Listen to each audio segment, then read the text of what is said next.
Welcome back to Anxious Faith. I'm James Burke.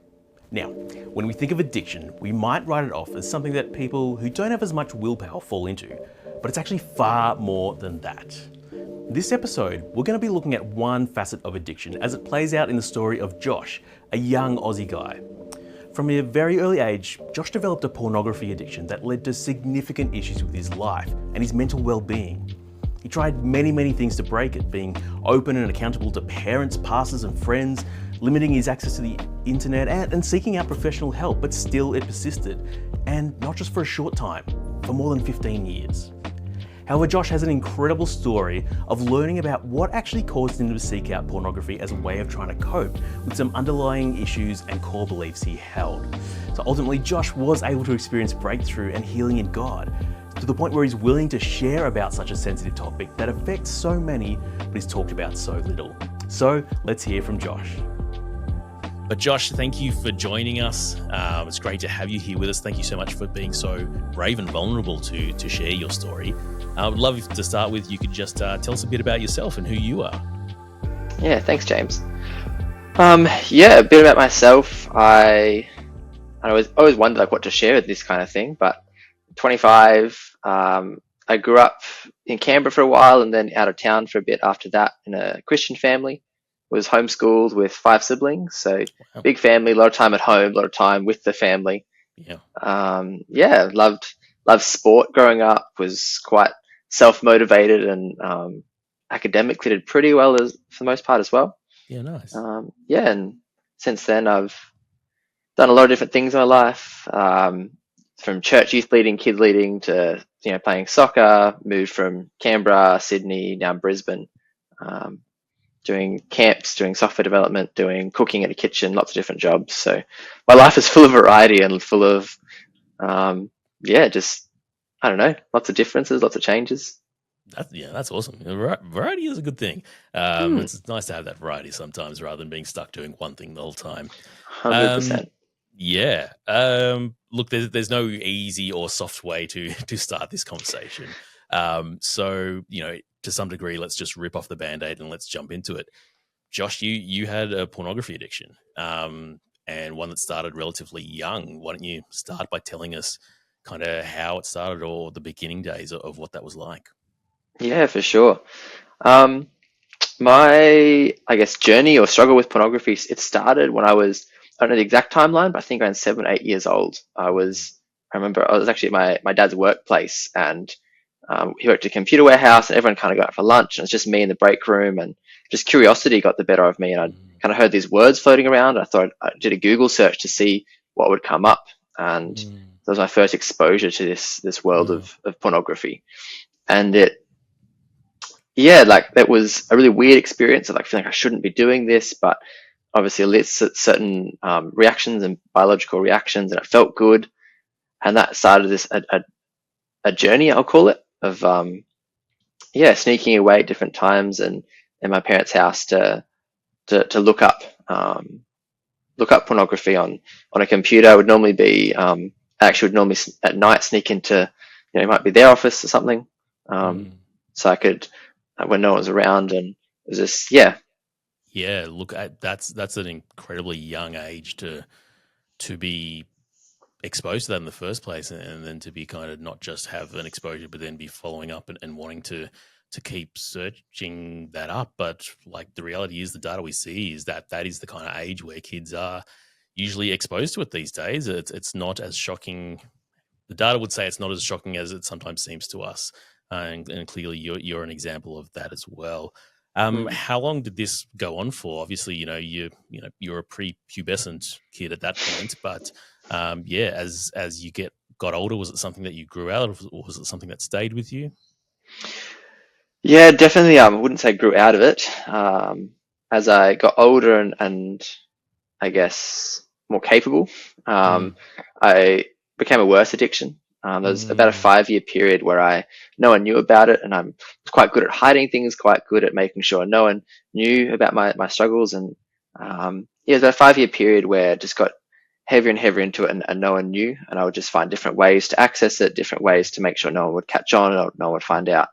And unfortunately, it didn't stop after 5 years. That was just the first 5 years was the period I did it alone when no one knew about it. Mm. Um, and then I hit this point where I was, yeah, every time I look at it, like I knew it was so wrong. There's something in me that just knew this isn't right. I shouldn't be doing this.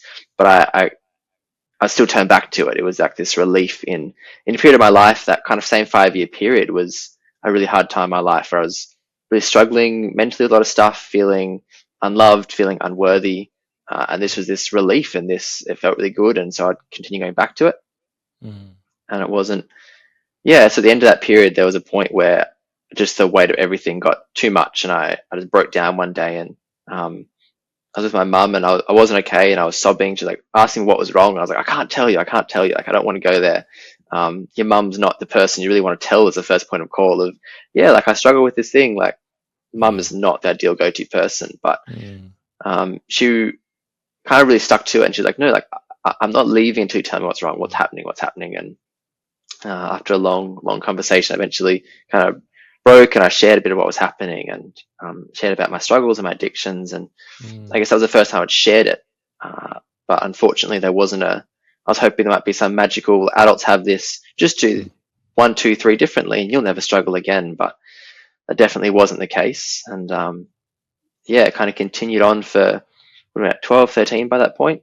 And I Mm. wouldn't, it was probably another 10 plus years after that I was still, before I really started to see any change. Wow.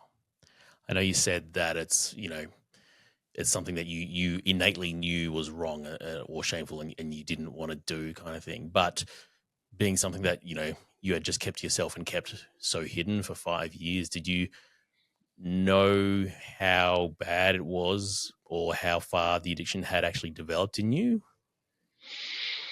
I think at that point, I didn't really understand a lot of what was going on. I think sex is something that we talked about it wasn't in my family. It wasn't talked about in my Yeah. church, in my youth, in my kids' church. It was a topic that we watch movies, and if there was anything sexual, my dad would make us close our eyes and then fast forward the scene. Like I had Yep. no real input outside of the occasional comment from my family or what I was seeing in pornography. So I didn't understand what was right and what was wrong. I just knew that something in me, like I knew this was wrong, but I couldn't really understand much outside of that. Yeah.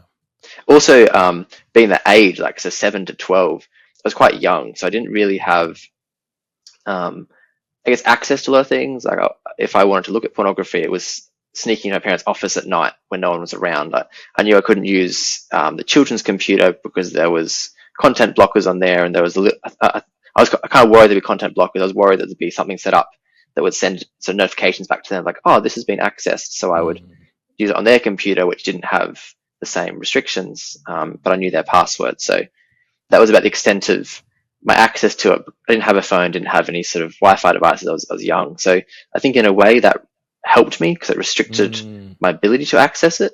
And so it didn't, I don't think it got as out of control as it could have, because it was quite a risky thing to like sneak in our room at night and a family of 8 people into a room in the middle of the house and log into this computer. Like if someone comes in, even if I can hide what I actually am doing, there's no good way that ends. Like it's 2 a.m. Why are you on our computer? Yeah, that's it. It's as much as you might have been able to hide the exact nature of what you're doing, you're still out of bed when you're not supposed to be on a computer. You're probably not supposed to be on. There's, like you say, there's no way that ends well for you as a kid of that age. But I want to jump forward a bit because obviously, we're talking about a struggle that you said then continues for another 10 years kind of thing before you really started to see any change. So as you became older, as you went through your teenage years and kind of got to point where you're an adult and perhaps have more freedoms as a person, how did that impact what was perhaps not at that stage an addiction, but something that was just a very well ingrained habit? Yeah, I think through most of my teenage years continued that like sort of ingrained habit, as you put it, was, I don't know if it was really an addiction. I don't know if I could stop it or not, but it was kind of a casual, almost casual habit. Like it was there, it wasn't. I think it got definitely worse once I started to get older and had access to sort of phones, my own computers. Once I moved out of home, less, I guess, supervision, less not threat, but less consequence, less risk of being found out.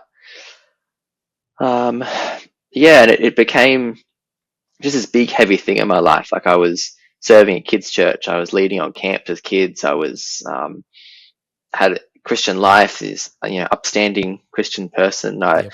All these things going on, and in the background there's a secret that not many people knew about. I tried to be more open, try to share with people, and I was like struggling with this thing. I was like, I want to break this. And so as I got older, I was like, okay, no, I need to break this. I think, I'm not sure the exact time, but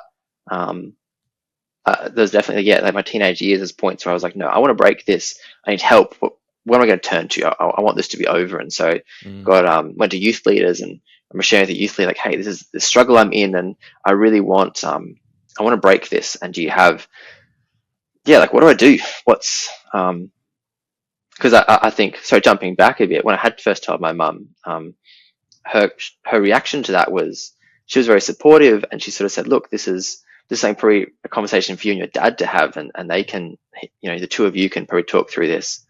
And my dad's sort of jumped in there, but he didn't really know, I think, how to help me much. And so it wasn't a particularly fruitful conversation. And going on from there, went to the youth leader, said, hey, I'm going through this. Like, do you have any suggestions? What do I do? And he kind of made this Bible verse about how when we, never lower your guard, because the devil is like a prowling lion, like always looking for weakness, and even when you feel strong, like keeps pushing into God. And I was like, okay, that's sick. But that was kind of that. It was never mentioned again. And I kind of thought, well, I've bared my heart here. I thought he'd maybe come in and check in on me the next few weeks, and he never mentioned it again. And I look back now, I realize, like, he was a young 20-something dude. Like, he probably had no idea what to do with that. For all I know, he was struggling with it too. Like, I have no idea. But to me, he was an adult. Like, he had all the answers. Yeah. And that, from there, that kind of a repetitive pattern of, I'd share with people, hey, like, I'm struggling with this. Would you be my accountability partner?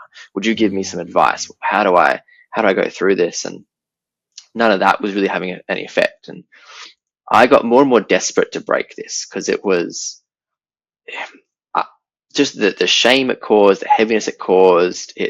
I was tired from losing sleep over it. It was, I saw that as being the number one thing destroying my life at that point. And I was so desperate to break it. There wasn't much I wasn't willing to do. I moved to Sydney when I was like 18, and I was on a ridiculous, I was getting paid like $350 a week, I think, from my work, while paying for rent, paying for like petrol, paying for all this stuff. Like, I was broke.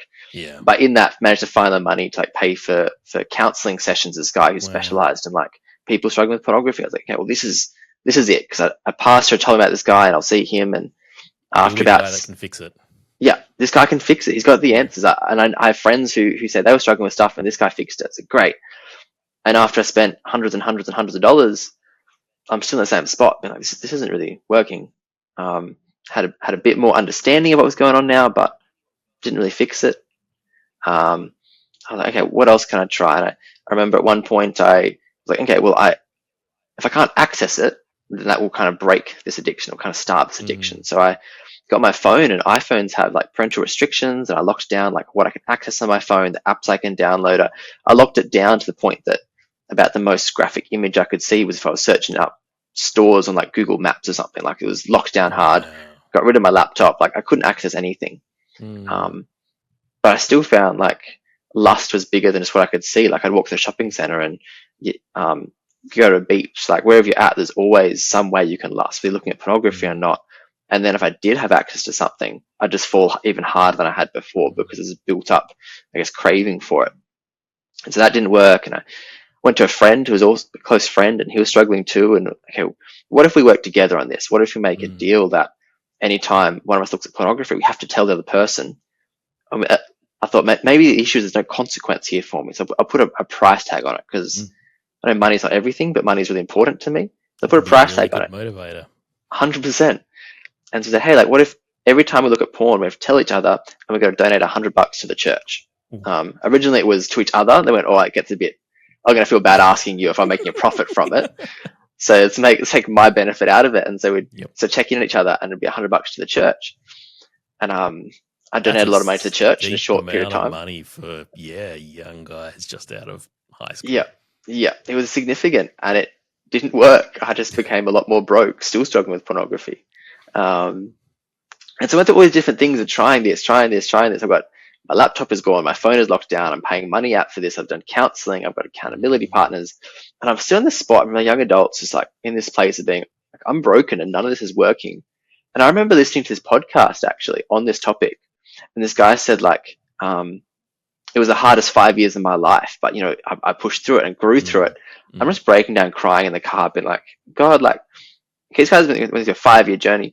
What if it's been 15? Like, at what point does this end? At what point do I break this? Like, I've tried everything.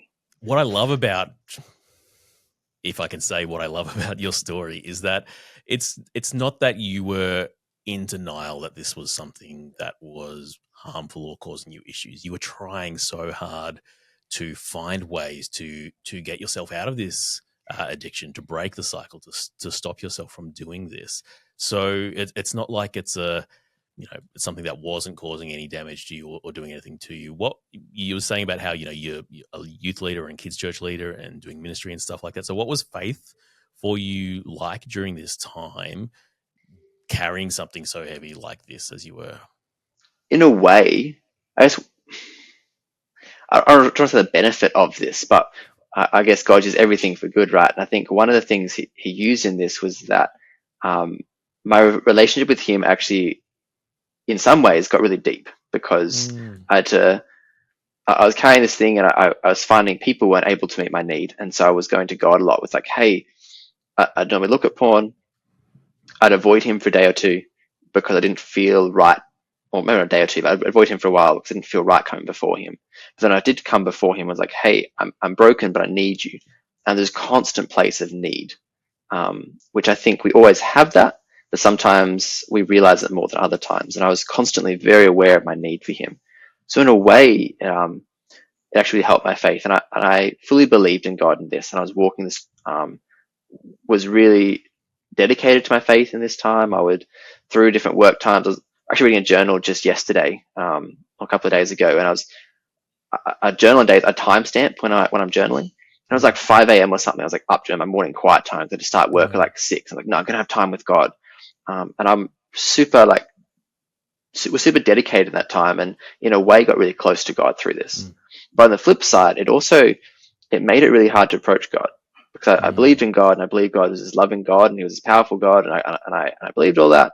But also, here's me just like screwing up again and again and again, and really hard to go from like looking at pornography and masturbating and what felt so yucky, to then finish that, but like, all right, open my Bible and like let's read and pray and talk to God. And it was this, I guess, not a blocker, but it kind of made it really difficult for me to fully just rest with God and just exist with God and have that relationship with him. And it, I guess, made me want to. I was trying so hard to fix myself so I could come before God and be a good Christian and be a good son. Did it ever feel like that God had abandoned you, or was it more that just you felt so shameful that you didn't feel worthy to come to God during that time? I never felt abandoned. I took all the weight and responsibility myself. I was like, God is good and I'm just crap. Yeah. God's good and I'm just the absolute worst. Like, why can't I fix this? Why can't I be better? God deserves better than this. As I put all the responsibility on myself. And so if I couldn't hear God, it's like, well, that's because I've been in sin, and so that's why I can't hear God. If I'm not feeling peace, well, that's because I'm cutting myself off in this sin. So I would never blame God for any of it. And that, I don't think that was ever a response of mine to feel abandoned or cut off. Or it was always, oh, why can't I be better so that I can hear God more, I can be closer to God. Did you ever get to the point, though, like you say, after listening to that podcast, where the guy is going, yes, it was the hardest 5 years of my life, but I got through this, and you're crying out to God going, what if it's been 15 years? Did you ever get to a point of thinking that this was something that was just never going to change and that you were never going to be able to get past? For sure. I around that time, actually, I reached a point of, well, if I can't break this, how can I learn to live with this? How can I minimize this? How can I, and even like married guys that talk to, like, oh, well, lust doesn't just go away when you're married. Like it's there forever. Like you got to break it at some point. And I was like, well, if I can't break it now single, it doesn't change when you're married. I guess this is just who I am. I have an addictive personality and I'm not strong enough to break this. I don't have enough faith or enough strength or whatever it is I'm lacking, I reached a point like the hope was gone.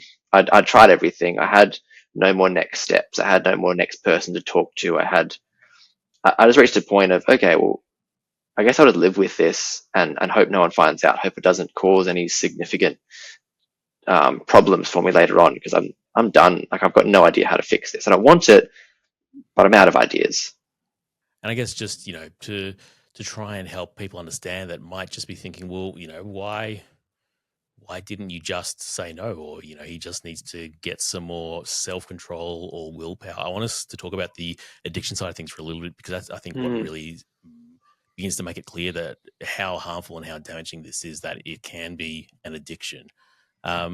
Yeah, and that's how you describe it as well. So are you happy to tell us about, how full on that was and how out of control you were in not being able to say no, not being able to resist the temptation?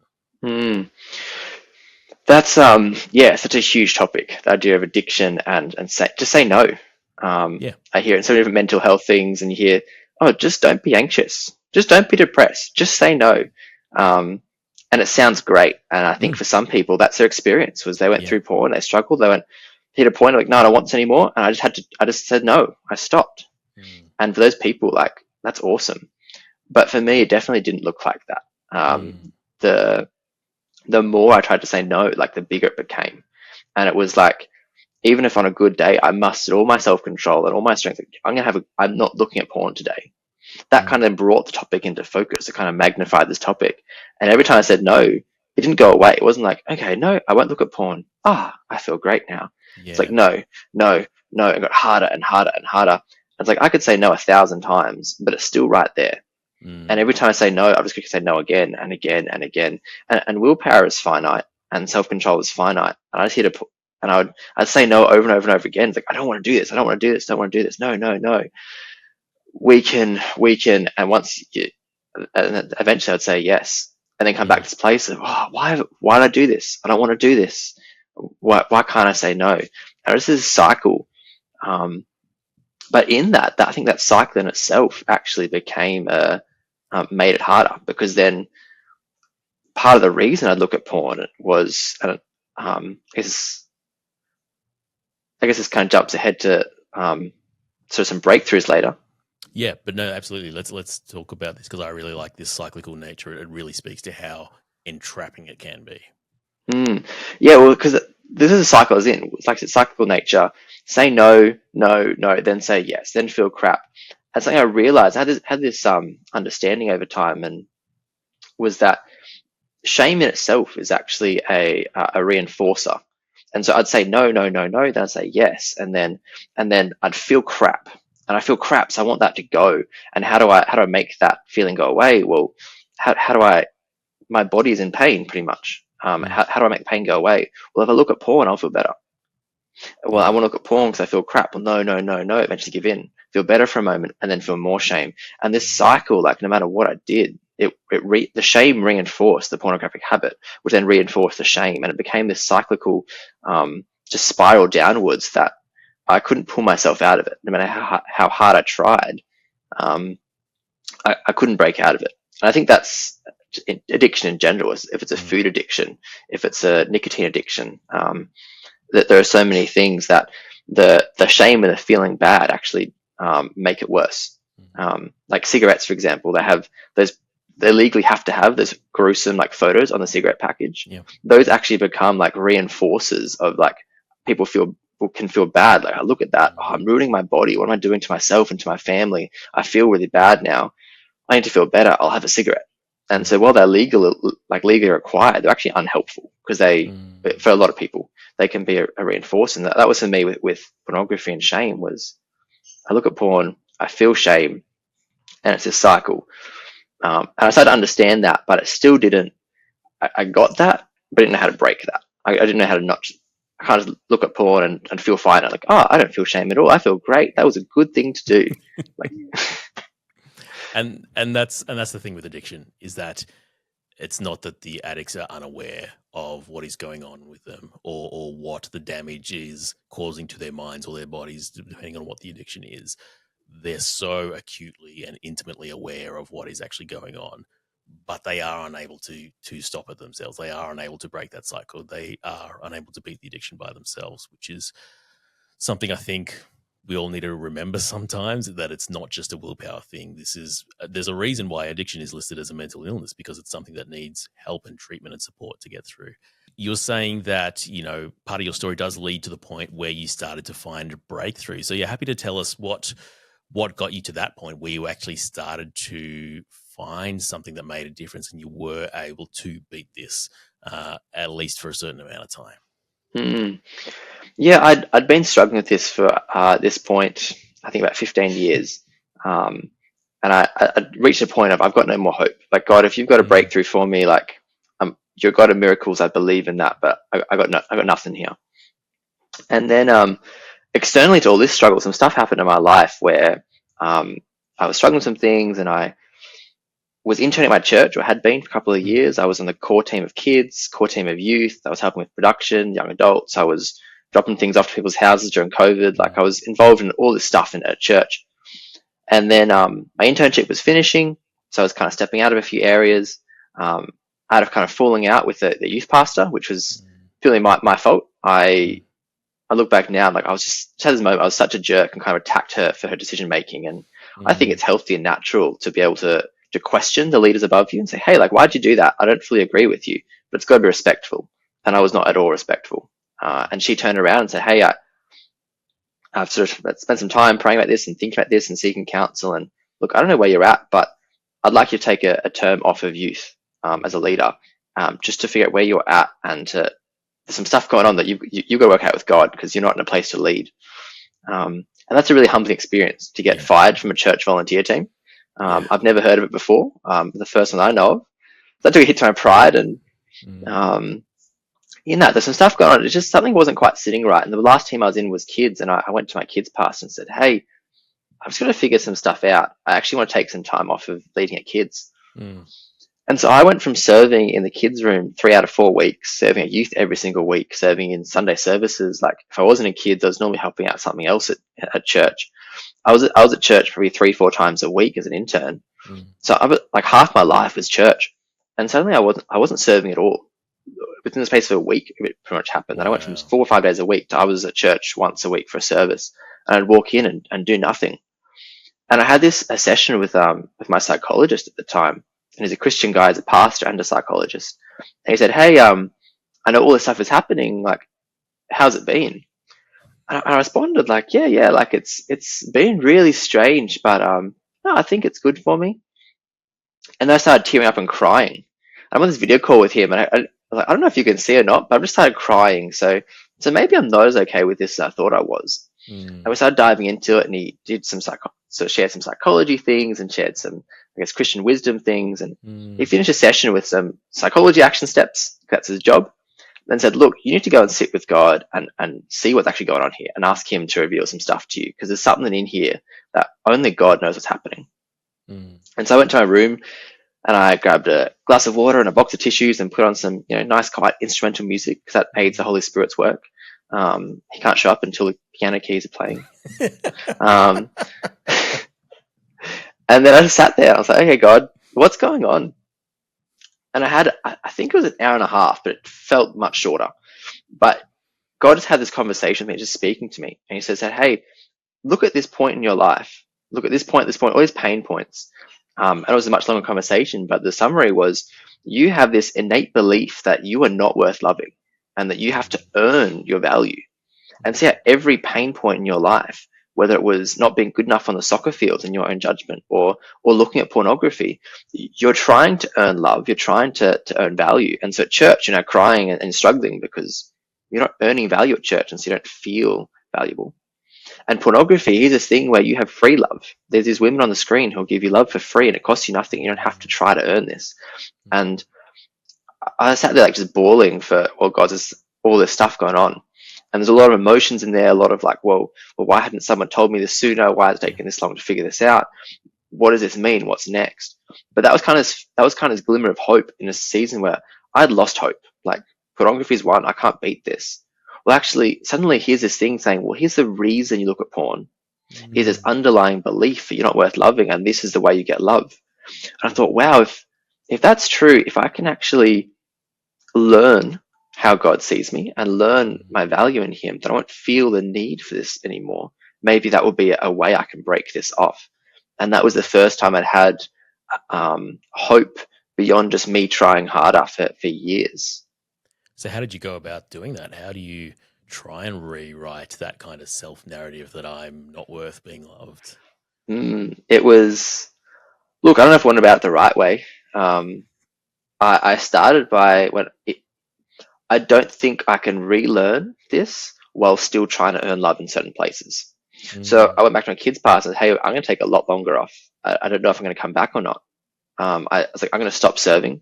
Mm. Um, my biblical habits, I was really dedicated every morning, most mornings, have a quiet time, get up, read my Bible. And I realized actually I wasn't doing that because I felt peace in it or because I want a deeper relationship. I was doing it because to be a good Christian, you have a morning quiet time and you read your Bible and you Mm. pray. And I was actually, my biblical habits were in an attempt to earn God's love, to be a good Mm. Christian, to be a good son. And so I actually went, hey, God, if I don't know if this is a good idea, but I don't know how to rewrite and relearn the way I think while still in these habits. I was like, Mm. okay, I'm just going to scrap my Bible reading habits. I'm going to scrap my quiet times. It's really like, I was like, this is probably really risky, probably really stupid, but I want to go kind of nuclear on this. Like, I want to try and break this because if I can figure something out, um, And it seems so counterintuitive, right? Like, surely you think the answer is, well, more time in the Bible and more time with God. That's what kind yeah, of fixes these kind of things. But when you're doing it out of duty, it's, yeah, like you can say, you're doing it for a reason that is actually not what it's designed for, which is us growing in our relationship with Him. exactly. And I knew more of God, and sometimes it was really helpful. And other times, yeah, like it kind of defeated the purpose of relationship because I was trying to hold up this relationship with my mighty works, and Mm. no relationship with God is ever going to work that way. Now, I don't know if this was a good idea or not. I'll be honest, years later, I still haven't rebuilt those Bible habits. Yeah. I'm in a much healthier place with God, and I would like to rebuild them, but habits are hard to build.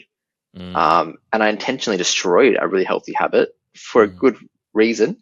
Whether it's a good idea or not, I don't know. I wouldn't recommend it to people. Up to you. Do what you want to do.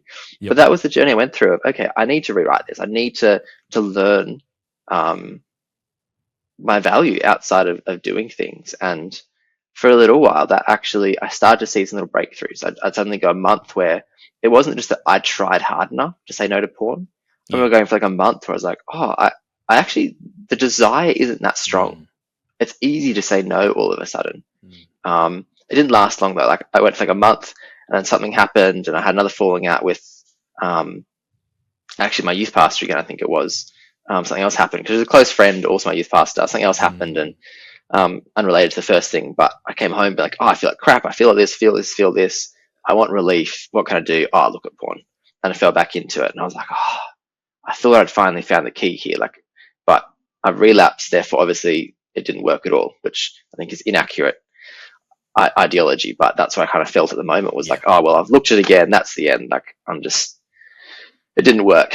And I found like, yeah, there was definitely some growth there, but we're still struggling with porn. Still, just couldn't break the cycle. Relapse often happens for addicts, or I mean, I'm not speaking from an educated position, but just from what I've heard, that relapse is a thing that happens. So it's not necessarily that, oh well, what I did was pointless, so I shouldn't try it again. But I can imagine how that does feel when you've had a good run for a month, and then all of a sudden you give in to the temptation again. Um, was it like just a one-off relapse? Were you able to then kind of get yourself back on track, or was it one of these things where it took a lot longer to try and rewire your brain that even if a relapse happened, you were still on the right track? Mm. Yeah, I think I agree 100%. Like I was speaking sarcastically, but I should qualify that I think having a lapse and turning back to something I did not believe is like art failed. I think if Yeah, you yeah. relapse 20 times in the journey to freedom or 200 times, like Mm. that's can be part of the journey. Um, for me in that time though, that was the longest stint I did. It was like this month, it was a good month, and then went back into after that. I'm not sure what changed, but went back into the try harder to say no. And I was like, okay, there'd been a glimmer of hope, but it still wasn't there. I still couldn't, I couldn't figure out how to break this addiction. I was in a healthier place, but there was just something there. And at that point I had a question like, oh, before there was this underlying thing that was preventing me from breaking this. Well, maybe some other underlying thing. Like what's holding me back? What's sort of, it's almost like a ship's anchor. Like what's this anchor that keeps me from moving on from this place? But I didn't know what it was, and I didn't know how to get there. And amidst this, like, okay, I'm trying new things. I was being pretty proactive, trying to like figure things out.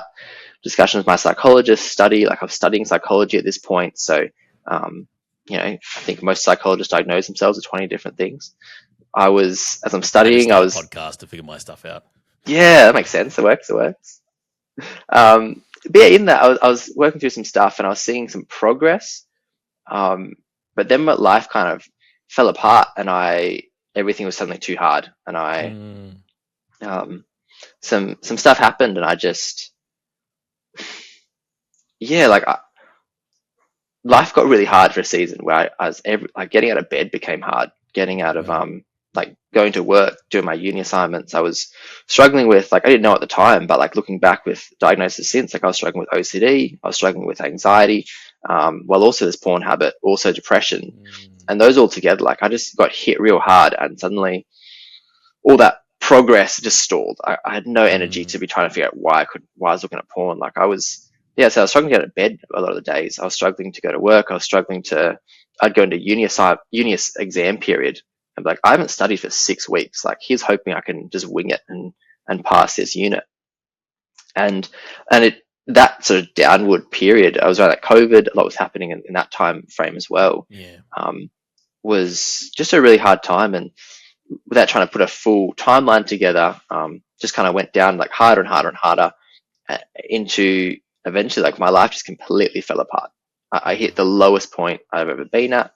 I lost a relationship that I had seen going the whole way. I thought we'd get married. I was gonna move countries with her. I had a future planned out. And I lost that. Lost my car. Sold my car. I'd lost my license. Spent my money paying off debts I had. Moved out of Sydney. I remember sitting in this place suddenly going. I was living back at my parents' house, and I was visiting this campsite that I'd spent a lot of time at, and with a mentor of mine. I remember just breaking down. I was just not yelling at him, but kind of yelling what's the point? It's been, I came here an intern years ago, and I've got the same amount of money, which is basically none. I've got no car. I've got no job. I've got no idea what I want to do in the future. No relationship. I'm still stuck in porn. I'm still stuck with OCD. I'm still anxious and depressed and tired. I feel no closer to God. I feel more distant from God, actually. My spiritual health is kind of in a terrible place. I've been trying so hard for all these years. What's the point? And that was probably the lowest point I've ever been at.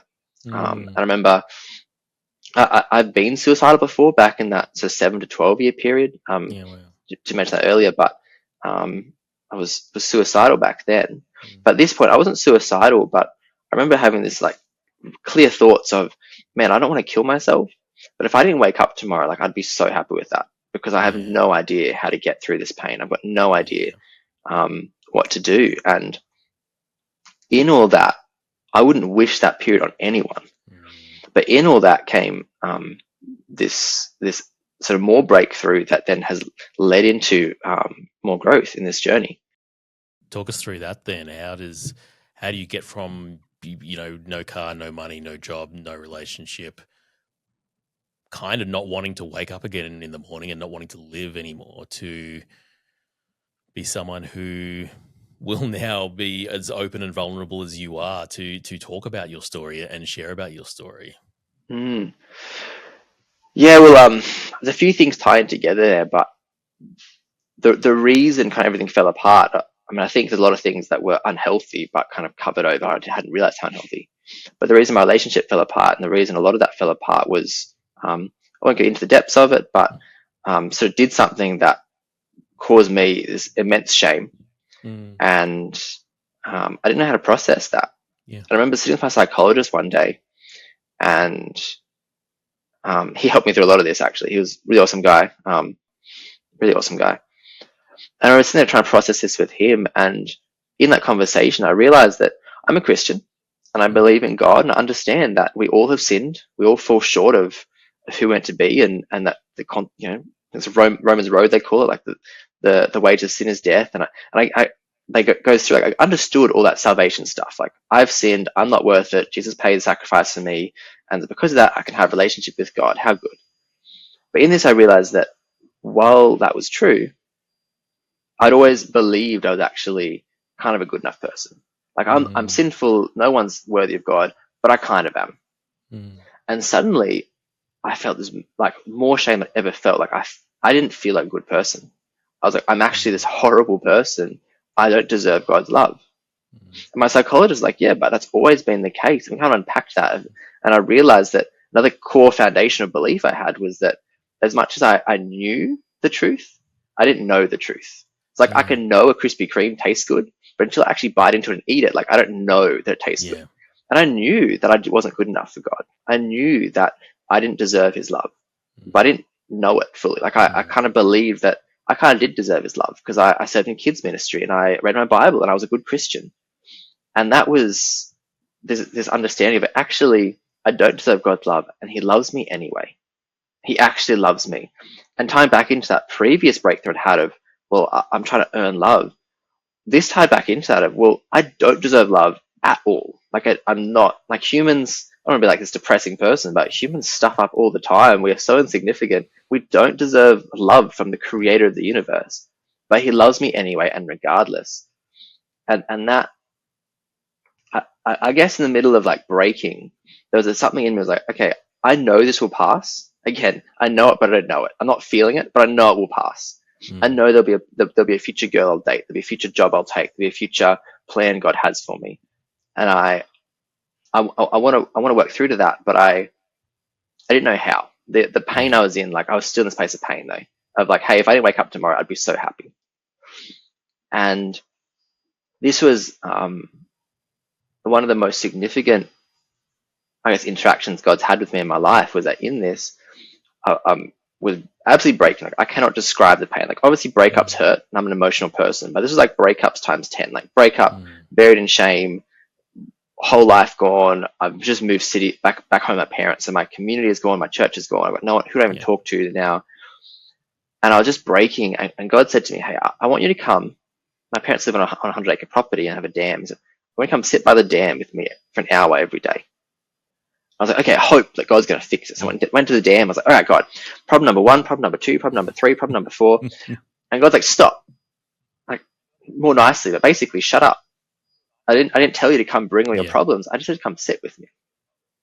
And I'm here, like, breaking inside with a list of problems longer than I thought possible. I was like, okay, I'll just sit here. That seems logical. It was so hard. Like, I'd leave my phone in my room just because I was like, actually, I think I brought my phone with me, as I tell the time. Try not to look at my phone, like, just scroll Facebook, not to distract myself. But I'd fight, like, okay, an hour, just sit with God. And I go day after day, and in this place of pain, I'd suddenly have this peace. I could get through the rest of that day, and I could actually exist in that day. And I'd wake up the next morning just this tumultuous, like, a mess again. Like, I don't know how to do this. I'm in pain. Go sit by the dam. And over an hour, God just worked through stuff, and I just feel this peace again. And he started just to bring a lot of healing into a lot of areas. Started to speak and teach me a lot of stuff. And it wasn't working through my list that I'd had, but it started this massive growth process. And I learned just to sit with God again, and just to exist with God, and just be loved by him. Not by doing anything, not by trying to earn anything, but just be his kid and let him be a dad and be like, hey, I'm your father. Like, he's a heavenly father. He's our Lord, but also heavenly father. As a father, he just sat there and just, I imagine he was giving me hugs. If that's a thing that spiritual beings give you hugs, but just giving me hugs and just talking me through stuff. And over a few weeks, I went from, being this place like, I want to wake up tomorrow, to actually, I'm still hurting, but I'm kind of okay. And it was like, in that 2-week period, I went from that place to then I was leading on camp again with these foster kids who are broken, and I'm still hurting, but I was actually okay to lead, which yeah, that was that was a huge part of the breakthrough. And so there were a few things tied in together. The third, I guess, bit that tied into all this was that one of those days by the dam, sitting with God, I finished that time and I just had this, I guess, fire inside me. It was like that suddenly my life had fallen apart. I'd hurt people in my life because I hadn't dealt with his lust issue. And I was like, no, that is it. I'm never going to hurt someone else again. I'm never going to be in this position again because I can't deal with an issue. No matter what the cost, I don't know how, I've got no idea, but I'm going to break this. And I found this guy on Instagram, and he was talking about, I went through this pornography battle, and not only do I not struggle with pornography anymore, like I choose to say no, I haven't looked at pornography for this many years. I haven't masturbated for this many years. Wow. Like this is the journey I've walked through, and I run a coaching business, walking people through that.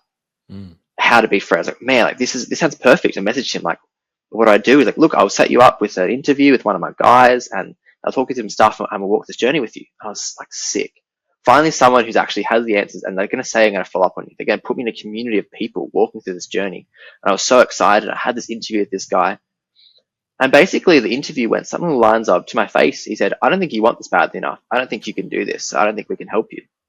Wow.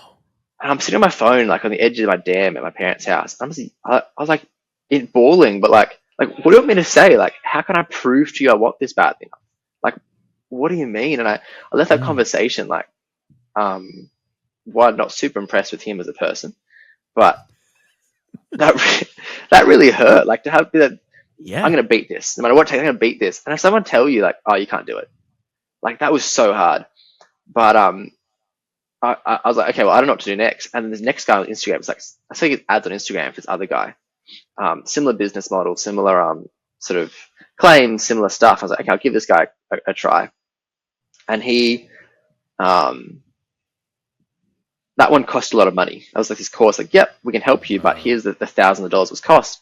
I'd say whatever it costs. Like, here's the rest of my money. Let's chuck it in this. If it doesn't work, it doesn't work. Like, I'm back to the same place I'm anyway.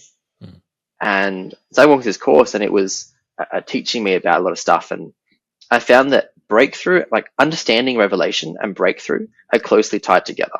Because every point that I've gotten closer to breaking this addiction, there's been better understanding around what's happening, why is this happening. And this course, it was really basic stuff. Like each day, like I'd do a lesson and sit there and go, cool, I kind of knew all that already. Yeah. But after weeks of time putting it all together, I was like, wow, this is actually piecing together this picture of what's actually going on in here and how this all ties together that I'd never gotten before.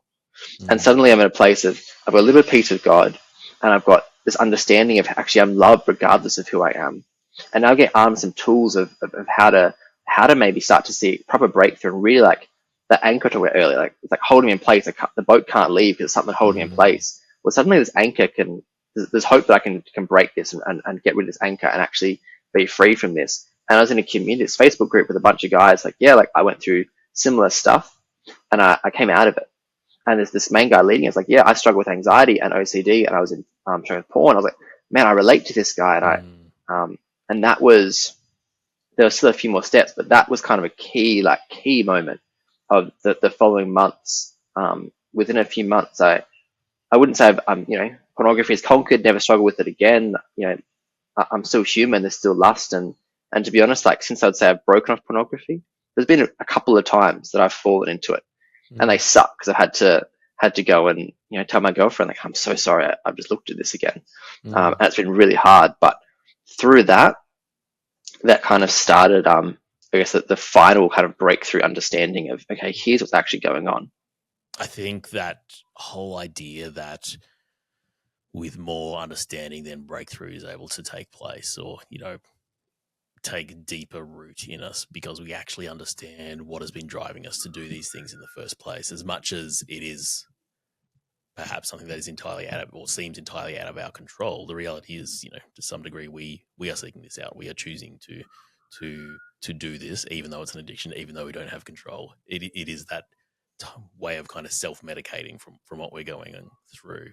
And when you're able to actually start to unpack what was actually causing you to feel like that, then breakthrough begins to take hold and not just be a mental thing, but something that actually becomes lived out. And I love that you're open enough to say that it's not like it's never going to be an issue again, and it's not like it's completely gone away, because that's the reality, is that, beating a temptation, so to speak, or dealing with something in our lives doesn't mean it's gone and we never have to deal with it again. Just like I love that, after those few weeks at the dam, you were in this place of going, I'm still hurting, but I'm kind of okay. Like God was doing this healing work in you, but that didn't mean actually magically fixing all your problems and taking them away from you. I want to talk about what your faith looks like now, just as we kind of start to head towards an end, as much as I'd love to keep talking about this for probably a good couple of hours. But how does your faith look like now, having kind of learnt some of those things, learnt about these mistruths that you had held on to, these core beliefs that you'd actually gotten quite wrong about Jesus and your worth and what God wanted to do with you? How does your faith look now? It's hard to say because my faith's in a place it's never been before. I said, like, those Bible habits that I broke off intentionally, I still haven't rebuilt those. I'm still learning what it means to live with God, not out of duty, but out of relationship. And within that relationship, there is duty, and then finding the balance of that. Like, there's so many it's a really complex thing here that I'm trying to learn. But it's been really cool because through my life, there's been so many situations where I can be in a hard situation and go, man, I don't know how I'm going to come through this, but I know that God has never let me down. Like, my testimony is that every time I've been in something, God's come through. And it might be a 1 day process, a 1 week process, a 1 year process, but no matter the process, at the end of it, I can have faith that, hey, God is good. And I don't get his plan all the time. I half the time don't agree with his plan, but his plan is always good and always ends well. And his priority in that is me. He cares about me, he loves me. And pornography was the one thing that, well, not the one thing. There are still things I'm walking out, but it was the longest standing thing that I don't know, man. Like, I know God's good. I know he's got a plan, but what the hell is your plan, God? Because I'm still stuck in this. And coming through that and seeing, actually, it wasn't that God wasn't working. It was that there was so much stuff he had to reteach me. There was so much he had to work in my heart. He could have just made me, like, remove sexual desire. That kind of sucked for a future wife. He could have just fixed it, but that's not the way God works a lot of the time. And I'm seeing that he took the time to actually heal me and bit by bit build faith and build understanding and build resilience and build me into the man he's making me to be. And I don't get his big picture, but faith-wise, it was really cool to see that, hey, I see God working in all of this. And I'm far, far, far from being the perfect man. I would say far, far, far from being a finished product of what God's doing in me. I don't think I'm even halfway there yet, a quarter of the way yet. Or like, I'm still the start of my journey. But I can get up and in a day, I don't feel the need to perform for God. I don't feel the need to try and memorize scripture or be a good enough leader or serve at church or do the right things to be a Christian. I can exist with him. I still struggle with times like, man, I wish I was spending more time with God. I wish I was further along this journey. Like, I want to be better than what I am. I still have those feelings. And I'm a perfectionist at my core. Like, I want to be perfect, everything I do. But I feel healthy. I feel amidst all the challenges and all the struggles, I feel like I get the relationship better now. And I've been able to have, and that workout, it's been really cool. In ministry for so long, I would try and say the perfect thing because I've got to teach people the perfect representation of God. And I found more now, which I really enjoy this, that I've accepted that I don't have all the answers, I'm not perfect, but I found it's more effective. If I have a conversation with someone and go, hey, I have no idea what the answer to your question is, and here's like one big issue with the common Christian belief, and here's the pros, here's the cons, here's the wrestle I'm in, but here's how good God's been in all of that. In any area of life, any apologetics discussion or testimony moment, I found it's actually way more effective and it feels more real. And my relationship with God, to sum up, it's like, how's my faith now? It's more real. It's less fake. It's less forced. It's less like I'm trying to become something I'm not. And it's more real. It's more me. It's me and God. And it's definitely still not perfect. I could give you a list of 20 things on the spot here that I desperately want to change and grow in, but it feels real now, in a way that never was before. And it's a relationship now, and just the fact that you know there's so many things that you would desperately want to change means that you actually value this relationship with God so highly, which is an amazing place to get to, and a real encouragement. Josh, as we wrap up, I just kind of want to almost pick your brain just for the last couple of minutes, and for the guy or girl who's listening, because let's be honest, this is not an issue that only just affects guys, who might be struggling with pornography, whether that is just a habit or a temptation to do it all the time, or even an addiction. What would you say to them in the midst of their struggle now? Oh, can I talk for 2 hours or? Yeah, this is the whole other spin-off podcast now, right? Yeah, there's a few key things I get into. One is that you're not alone, and it's not just you. You're not this horrible person who just sucks at life. Like, you are a human struggling with something that almost all humans struggle with at some capacity. So one, like, don't beat yourself up about it. That doesn't help anything, and it's not true. It's a lie from the enemy. That would be my first thing. Two, I would say, this goes a bit more into like that revelation understanding, but understanding the impact of it. Because one of the biggest breakthroughs, and we don't have time to get into this, but understanding for me was, in this course I did, they talk about the lies you believe. And what do I believe when I'm looking at porn? And a real brief summary, the two big lies I was believing, was that one, it only affects me. I can just look at this and look, it sucks for me, my relationship with God, but it just affects me. And that's not true. Like, it affects my girlfriend. It affects the kids I lead at church. It affects the person walking down the street who actually God wanted me to have a chat with, but I was too caught up in shame now, or exhausted, or something else, because I was looking at porn. It actually hurts so many people around me. And so I'd look at it and go, oh, like, this just hurts me. But it doesn't. And the other big lie that I believed was that I'll just stop it next time. Just one last time, and then I'll stop. But then talking to other guys, like, no, like, I had that approach for 20 years, for 5 years, for 7 years. Yeah, I had that approach for 15 years. It doesn't work. There can't be just a next time. So that's two.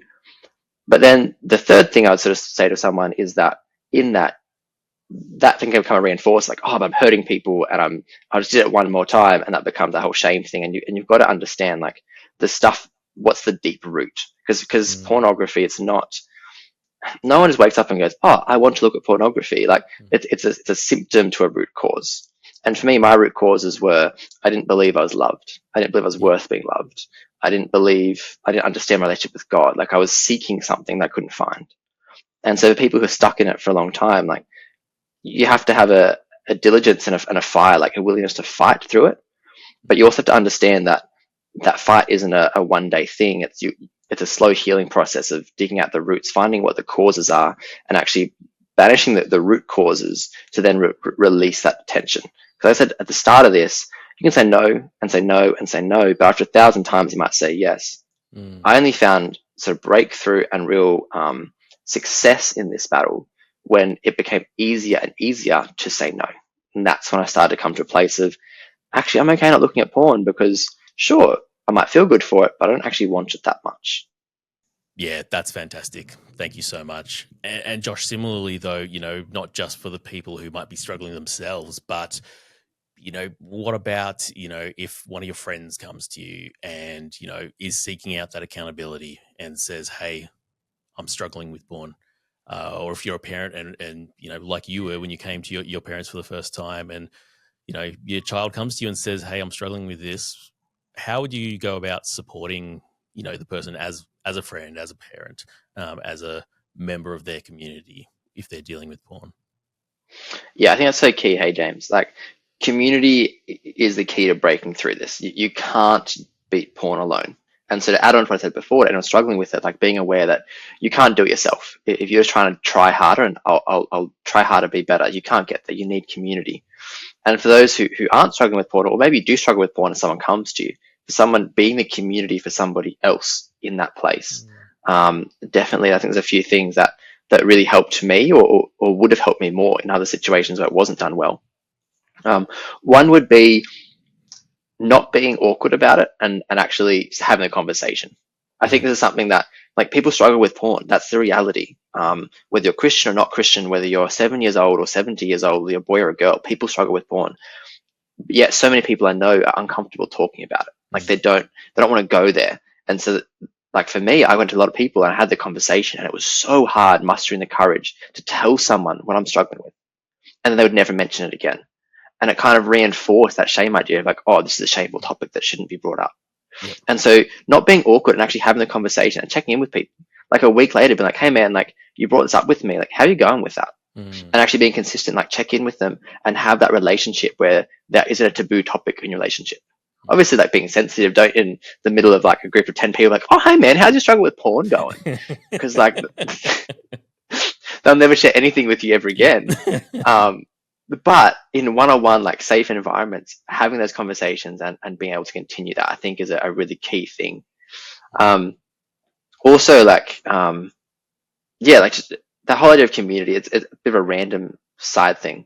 But I'll just share this. I think it's really cool. There's a study that I know of that was done around like rats drinking like water with like drugs in it, and they did like so like rats like drink this like drug-laced water, and then they would replace it with drug-laced water and the normal water after a period, and the rat would keep going to the drug-laced water until it died of an overdose because that's one of the drugs. And they did a similar study though where they put this rat in a cage. They got a rat addicted to drugs, drug-laced water. They put it in a cage with a bunch of other rats that were used to normal water. They put both the waters in the cage, and the rats that weren't addicted to drugs went to the normal water. But then also the rat that was addicted started going to normal water as well, and it broke its addiction. Wow! And the studies actually show that the cure to addiction is community. And so knowing like you are people's community, understanding the depth and the weight of that, the people around you struggling with stuff, like you can be the person, you can be part of the community that actually sees them have breakthroughs, sees them come out of their addiction, whatever the addiction might be, not just for pornography, any addiction, but being someone who can be around with them, support them. Hey, if you know someone's having a hard time, like be intentional. You know what, maybe you want to choose a night off just to veg and watch Netflix, but maybe hang out with them, see how they're going, like have a dinner with them. And actually, I think being willing to step out of our comfort zone and put our own wants aside to help someone else and be their community is really crucial. Yeah, that's amazing. Josh, thank you so much for sharing your story with us. Just an amazing testimony of how far God has brought you. Also an amazing testimony of, him using something that you've struggled with for so long now to, you being in this place where you share about it, you blog about it so that other people can know they're not alone, know they're not the only ones going through this. Josh, bless you. Thank you so much for sharing your story with us today. No worries. Thanks, James. What an incredible testimony of what God can do. We hope this episode has been an encouragement to you. If you're struggling with addiction yourself, whether that's pornography or something else, or supporting someone who is, please reach out to someone for help. That could be a friend, family member, your pastor, doctor, or counsellor. Or if you're not sure who you can talk to, please visit the helplines page on our website. The link is in the description below. There's some organisations there that you can contact if you're in Australia and New Zealand. Otherwise, a quick Google search for addiction support in your area should be able to help. We'll be sharing more of Josh's story in the coming weeks on our blog at anxiousfaith.org, so please go to our website through the link in the show notes. While you're there, if you want to support what we're doing, you can also hit the donate button while you're on our website. Now, Anxious Faith is a part of our Daily Bread Ministries. I'm sure if you've heard us before, you've heard us say that. But to find out more about what we do, you can head to odb.org. Now, finally, we're going to be taking a short break while we work on some more episodes. But we'll have new things coming out on our website and socials during the podcast break. So make sure you're following us on socials or subscribing to our email list to stay up to date. You can do that at our website, and we'll see you soon after the break.